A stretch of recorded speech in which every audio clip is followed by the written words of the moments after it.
Christophe Montet, je vous trouve ici dans le hall du Ciné Pilat Pélussin.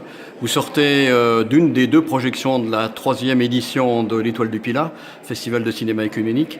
Vous venez de voir un petit peu l'histoire des frères de François d'Assise et de François d'Assise lui-même. Qu'est-ce que vous en tirez, vous, sur le plan cinématographique? C'est un très beau film qui montre bien la force d'un idéal, le souffle de François d'Assise. Et il y a quelque chose de très moderne dans ce qu'il montre ici, ce film. C'est l'intérêt pour la nature, c'est aussi aller jusqu'au bout dans un idéal qui est très fort.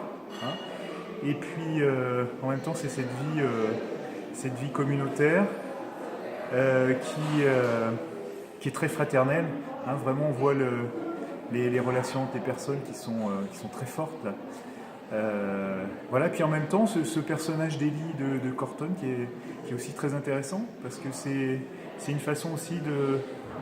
Il veut que le souffle de François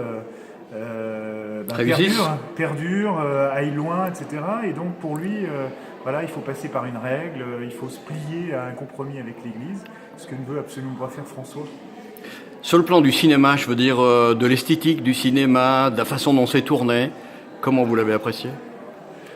Alors moi j'ai bien aimé le début, avec les petits oiseaux là, qui sont magnifiques. Filmé de très près. Voilà, filmé de très près. C'est toutes ces vues aussi, ces vues à la fois du ciel, le fait aussi de ces gros plans sur les visages avec cette force du chant.